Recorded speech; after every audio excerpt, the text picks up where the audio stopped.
किसी ने खूब कहा है कि बार बार ठोकर लगने के बाद अगर आदमी ना समझे तो उसका मर्जी है, क्योंकि पत्थर ने तो अपना काम कर ही दिया है। हेलो दोस्तों, हम हरिओम शाह। चलिए, एक पक्षी की कहानी हम सुनाने वाले हैं। एक पक्षी कब्रिस्तान में बैठे हुए थे और वहां पर ऐसा था कि वो पक्षी का हालत बहुत बुरा था। नहीं पंख पंख था, नहीं वहां पर खाने के लिए कुछ था, नहीं पीने के लिए पानी था। बहुत कठिन से उसकी जिंदगी कट रही थी। वहीं पर ऊपर से गरुड़ जी जा रहे थे, आसमान से जा रहे थे।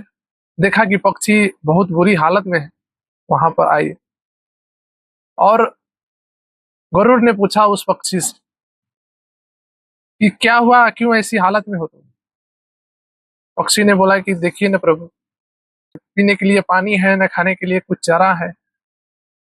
ये धूप का गर्मी ऐसा ही है, ये बालू का रेत का गर्मी ऐसा ही है। से आप कहाँ जा रहे हैं? वरुण ने बोला कि हम तो स्वर्ग में जा रहे हैं।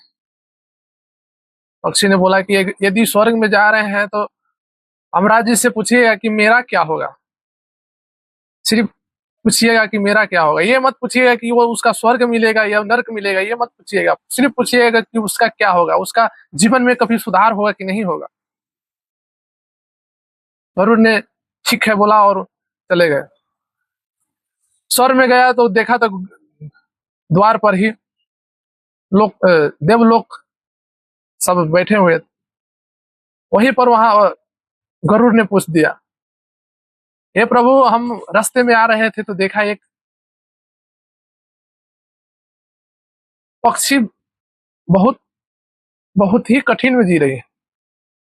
वहां पर न खाने के लिए चारा है, न पीने के लिए पानी है। तो घाम का वैसा ही ताप है और रेत का वैसा ही गर्मी है कि उसका क्या होगा। देवलोग ने बोला कि उसका 7 साल तक उसको ये वैसा ही जीवन काटना है। वो मर भी नहीं सकती और उसका अच्छा भी नहीं हो सकता है।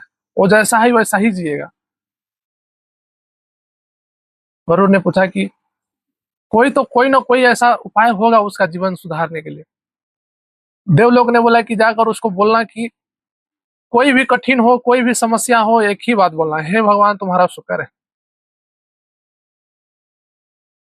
गरुड़ वहां से चल गए और आया तो बोल दिया उसको, पक्षी को बोला कि तुमको ऐसा ऐसा बोलना है, जौन सी कठिनाई हो, जौन सी समस्या हो, एक ही नाम लेना है, हे भगवान तुम्हारा शुक्र है कि तुम्हें ऐसा लायक समझा। और गरुड़ चल गए और पक्षी वही बोलने लगी। भूख लगता था वही बोलता था, हे भगवान तुम्हारा शुक्र है कि तुमने उस लायक समझा। प्यास लगता था वही बोलता था, धूप लगता था वही बोलता था, दर्द होता था तो वही बोलता था। 1 हफ्ते के बाद, 7 दिन के बाद फिर वो गरुड़ आया, जा रहा था तो देखा कि वहां पर छोटी छोटी पौधे उग रहे थे। छोटी सी तालाब था, उसमें पानी भरे हुआ था। वहां पर घास पौधे जम रहे थे और पक्षी का पंख भी थोड़ा थोड़ा आने लगा था। और वहां से फिर स्वर्ग में गया। फिर वही देवलोक से पूछा कि हे प्रभु, ये क्या ऐसा चमत्कार हुआ कि पक्षी अच्छा होने लगा, उसका जीवन संकट से अच्छा होने लगा। देवलोक ने बोला कि उसका समस्या वही था, एक ही जप जपता है वो, हे भगवान तुम्हारा शुक्र है कि ऐसा लायक समझा। कोई भी परिस्थिति हो, तो कोई भी परिस्थिति हो, भगवान को नाम लेता है तो भगवान को उद्धार कर ही देता है। भगवान को दया आती है। कोई भी भक्त उसको अगाड़ी नाम ले कठिनाई में, तो उसमें सहाय हो भी जाता है। ऐसा ही हुआ। तो हेलो दोस्तों, ये पक्षी और गरुड़ की कहानी नहीं है। ये तो हम लोग की जीवन में क्या है ऐसा कि कभी भी कोई भी परिस्थिति हो, कोई भी समस्या हो, भगवान का नाम और भगवान का शुक्रिया अदा कीजिए, एकदम भगवान अवश्य सुनते हैं। तो वीडियो कैसा लगा लाइक कमेंट करना ना भूलिएगा। जय श्री राम।